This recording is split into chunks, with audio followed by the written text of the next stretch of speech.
I always get asked how I was able to go from dirt poor, making $7 an hour working at Noodles & Company, to making over $100,000 a month from my laptop at age 25. So today I'm gonna break down how much money I made at each stage of my journey.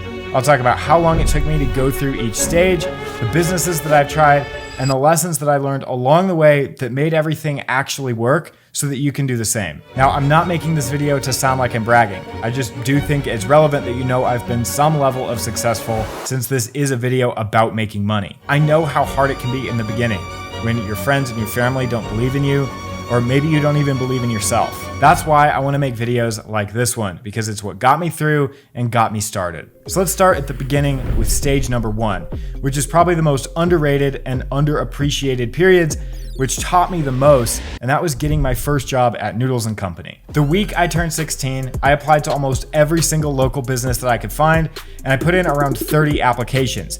And a restaurant called Noodles & Company was the first one to call me and schedule an interview. Plus, it was close enough to my house so that I could walk there if I needed to, since I didn't have a car. I felt super lucky when I was hired on the spot as a dish or a busboy. So my job was just to go through the dining room and collect all the dirty dishes and bring them into the back where I could wash them. I'd have to scrape out all the old food into the trash can and then let them soak in this huge sink that was full of dirty dishwater before I could run the dishes through the dishwasher. I remember I'd have to stick my entire arm down to the bottom of that sink through all the food sludge to unclog the food that was stuck in the bottom of the drain each night, but it didn't matter because I was making money. And at this time, I was making $7 an hour, which means each day I was taking home around $50, or around $1,200 a month. For a 16-year-old, that wasn't too bad because I had never made money before, but I quickly realized how little that actually was. So I started grinding out the promotions and became the manager.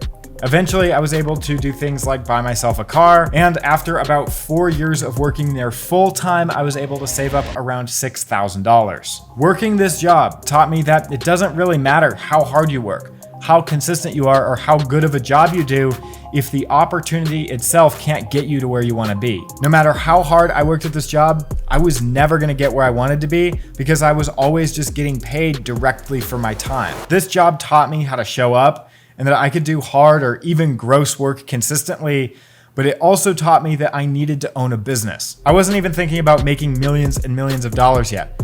I just wanted to make enough to be able to cover my bills and quit the job that had me working late into the night, every single weekend, missing holidays with my family that I just overall disliked. I just wanted freedom, and I knew that owning a business was the best way to get there, so I took that $6,000 that I had saved up over the last 4 years. It wasn't a lot, but it was enough for my next step. I tried what almost every teenager does, and I started a business model called dropshipping, where you basically advertise products on Facebook, Instagram, or TikTok, and when one of those products sells, you order the product directly from the manufacturer or the warehouse and get it shipped directly to the customer so that you don't have to buy and hold any inventory yourself or even fulfill the orders yourself. If you sell a product for $40, but it only costs you $15 to fulfill, you keep the difference as your profit. The idea is that you find a winning or trending product, make some kind of ads for it, and then try and sell that product while it's still hot. The problem is that these ads can get pretty expensive,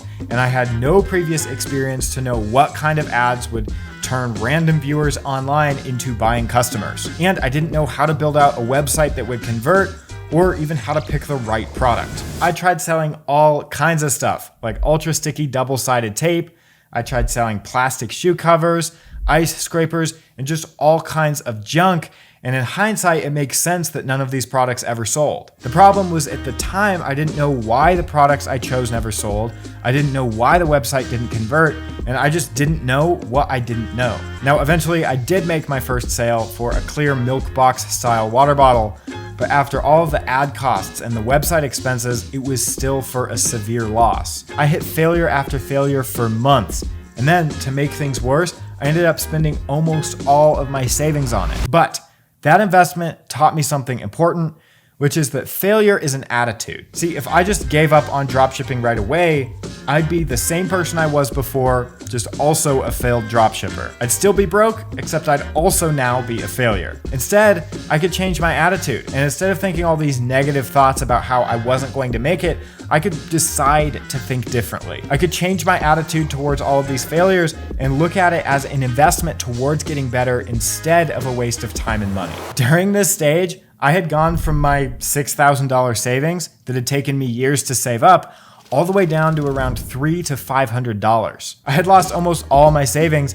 This was really one of the most mentally challenging points of my life because I had already left my restaurant job. So it was really do or die. I was gonna have to get another job that I hated or make something work quickly. This is when I decided to take one last shot at making a business work with the last little bit of money that I had to my name. So I decided to invest it all into a new strategy. See, what really took me out the first time with dropshipping was all of the ad costs and the website hosting fees, because I was spending hundreds of dollars a month running unprofitable ads and building new websites for each product that I was trying to sell. I needed a place to sell my products where I wouldn't have to run ads or host a website. This is when I found the platform that changed my life, Etsy. See, Etsy lets you sell products on their platform without having to host or build websites.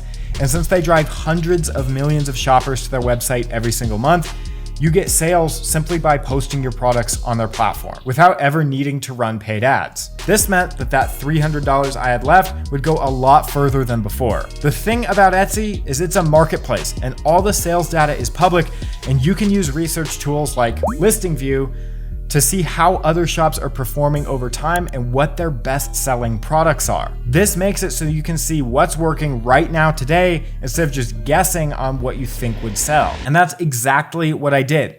I picked a product that I wanted to sell, like t-shirts, and then I'd look at what other successful shops were doing to get all of their sales. I'd look at their best-selling products and see if I couldn't create my own variations of those products for those niches. Now, to be clear, Etsy doesn't let you dropship cheap products from China like the ones that I had tried selling before, but they do allow you to dropship products using a business model called print on demand. It's just like normal dropshipping, except you're selling blank products like t-shirts, mugs, or posters with designs printed on them. Your job is to come up with a unique design to put on the product so that customers want to buy it. Then the print company you decide to work with, such as Printify, will handle all of the printing and fulfilling all the orders that you get so that you don't have to buy any inventory up front. Since Printify integrates directly with Etsy as well, all you really have to do is figure out what type of designs people want to buy and then make that design for them, post it on the product, and list it for sale in your Etsy shop. When I figured out I could do this, it was game over. I knew I had won. I went crazy uploading as many products as I could to flood the algorithm and catch as many of those shoppers as I could. I figured if I could make enough products, some of them would have to be good enough to sell, and eventually that was true. I got my first sale within a week of opening my shop, and then as I continued to post hundreds of products each month, it almost grew exponentially. Within a couple years, I hit my first 7 figures with this business model. Now, it definitely wasn't easy, but it worked. And that investment of $300 into starting this business was the best decision that I ever made. I turned $300 into $1.2 million within just a couple years of taking serious action. What this taught me was that no amount of persistence or motivation or determination means anything without patience. Now, you still need those things, but I didn't know exactly how long it was gonna take. I just started to believe in myself the more I focused on just putting in the work. Patience allowed me to keep working even when I wasn't seeing the direct result. Business owners just don't see the paycheck right away like employees do when you're working at a restaurant or the 9 to 5. But when those paychecks finally do come, they're a lot bigger. Now, I've kept running these Etsy shops since they're still making money to this day, which is why I don't share the specific names of them in videos. But this is why I think it's such an amazing opportunity, because it removes all the hurdles that make starting a business hard, like building out a website and running complex ads or sourcing inventory. And it lets you just focus on making quality products for interested customers. And again, even if you're not trying to make millions and millions of dollars just yet, a few $1,000s can still change your life and put you one step closer. Now, I made a completely free quick start guide, which you can download down below if you're interested in starting this business for yourself. It's free and it takes you like 10 minutes to go through. Now, that isn't where my journey ends, because over the last 2 years, I've made some pretty big moves. See, I've kept running my Etsy shops and I've been making multiple 6 figures every single year from them. but I've also added making content here on YouTube.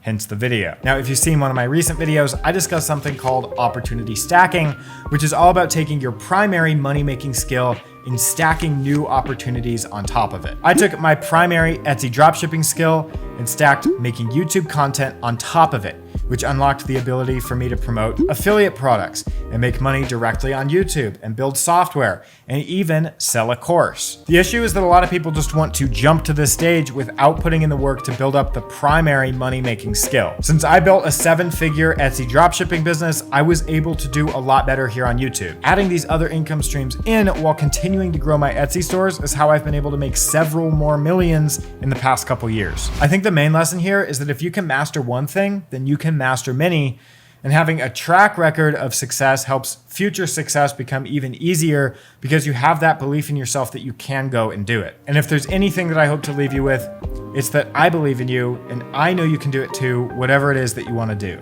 Even though we've probably never met, just know that I'm rooting for you and I wish you the best of luck.